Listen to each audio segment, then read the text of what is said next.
Wuno ssentebe w'ekyalo Kikooza addukidde mu bajjajja okumutaasa kuba mwesimbyeko avuddeyo musanyufu. Abavuganya n'akategeerako sofa n'akategeerako mukubiriza akalulu kano akegendereze obuwanguzi babunkwasizza dda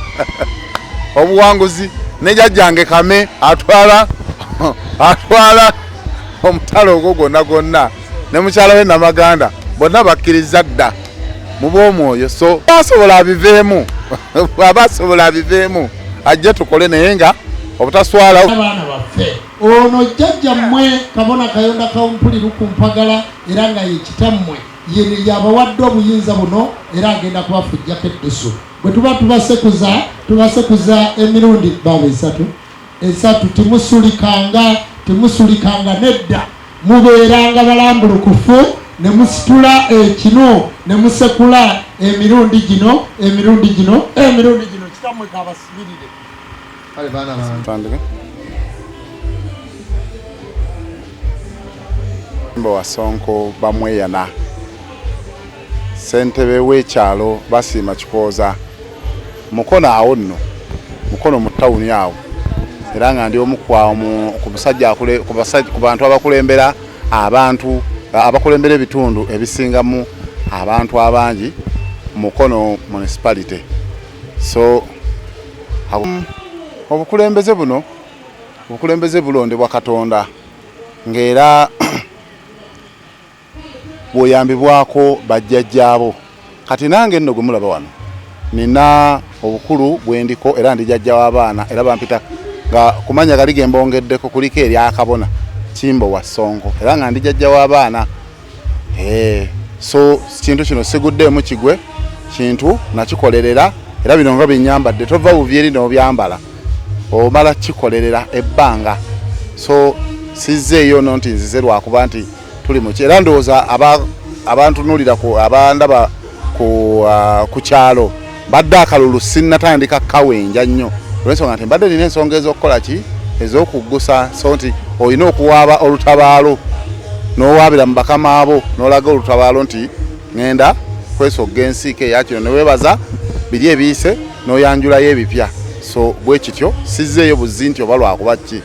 era nga ndi jjajja w'abaana era ku mikolo egikoleddwa mbadde nina emikolo egimu egirina okukolebwako abaana bano nga era ndi omu ku bba abakola ki abalina obbakolako emikolo. Bwe nali nnyingira mu lwokaano luno mu ntandikwa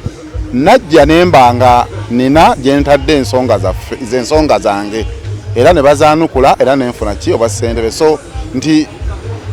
buli muntu alina gy'awaaba ensonga ze bw'amala oziwaaba ne ziyitamu era alina gye yeebaza. So buli viivi nkakasa bonna ne bendi nabo buli viivi lirina gye lifukamira. So nange bwe ntyo nina gye nkola ki gye nfukamira. Sizzeeyo nti nzize oba kuyisa bubi bannange bendi nabo, sizzeeyo nti oba kukola bubi bannange bendi nabo. Nzize okusaba obwajjajjange oba obw'omwoyo bwange okulaba nga bwongera okunzisaako obuyinza ndabe nga tukola ki katutwala ensonga eyo mu maaso. Tulabe nga mpangula akalulu ke tugendamu era nze seekwekerera ne bannange mbeera nabo ku kyalo bakimanyi nti oyo wannono na buwangwa. Kati eryajja okugenda mu kyaki, eryajja okugenda mu muzikiti, eryajja kugenda wa nze ndi wa buwangwa. Era kyova olaba nti n'erinnya ery'eddiini ebiseera ebisinga eryampeebwa liri ery'ekijungute sitera ddikola ki njogera nnyo Kimbo wa Sonko bamweyana eryo lyampeebwa Musambwa Mulamba eryabamweyana. Abalonzi bange mwenna nyongera obbakakasa nti nagenzeeko okulaba nga tutaganjula ebyafaayo byaffe, okulaba nga tutaganjula obuwanguzi bwaffe, nga tutaganjula okulaba nga tufuna obuwanguzi, okulaba nga tuwaabayo ensonga. So bannange ensolo ku kizigo kyeri bajjajja bakkiriza era tugenda kuwangula obukulembeze tuddemu tuweereze abantu nga bwe tubadde kitegeera mu bufunze nze nawangudde era siriiko kutya kuba bajjajjange bakkiriza abataka b'ekyalo abakulu abatwala ekyalo ekyo mu bw'omwoyo bakkiriza dda n'abakulu abatutwala mu kitundu kyaffe ekyo nabo bakkiriza dda. Kimbo wa Sonko ye mukulembeze aliko era ye mukulembeze addako abalala bali ku byabwe nsi baffe banange nsaba mukeerere Nawancha nga 28 guno ogw'omusanvu mweyiwe mu bungi era mbebaza mwebale okwewandiisa mu bungi ekyo kyonkakasa kyo kyakoleddwa mwebale okwewandiisa mu bungi abakulu abato nebaza n'abantu abakadde bannange kuno mwajjumbidde nnyo mu kwewandiisa era nsaba na 28 mweyongere okujjumbira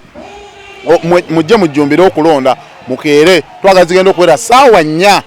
abalondesa bagenda okujjanga weetuli nga 28 guno ogw'omusanvu mbasaba obuwagizi bwammwe nze eno nange mu bw'omwoyo enjegere nzimyumyudde giya njongeddemu mu maaso nyongeddemu lungu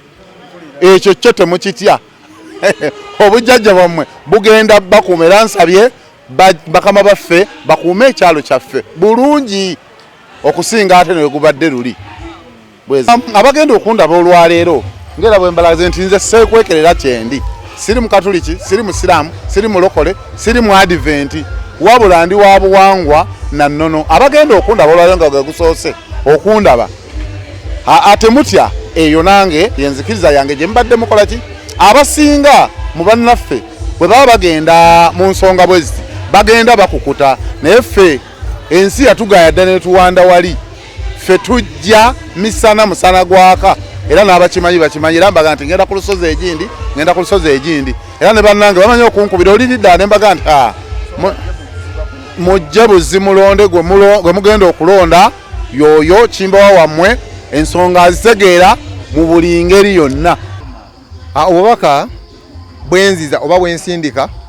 oba bwensindikira kubanga ebigambo by'Oluganda lugazi olulimi Luganda lusava eri abalonzi bonna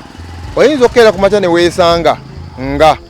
omu ku bakulembeze abo ku kyalo ekyamazima ng'ali mu buwangwa na nnono era nga mukongozi abamu ne mukalubizibwa ne munyigirizibwa okyokulabirako ekyangu nina mutabani wange Kimbo wa Sonko Kisentebe mulamba wa kyalo Kiramba eneo emwaffe mukono Wantoni naye mu Kikooza mukulembeze wa kyalo mulamba so ne bwabeera nga mukulembeze wa kyalo naye ayina enzikiriza ye era asobola okubeera nga akkiriza mu bujjajjaabwe kubanga alina obulumi alina obuyinike bwe yayitamu okukkiriza ekyo n'ajjamu endowooza eri gye yazaalibwamu naye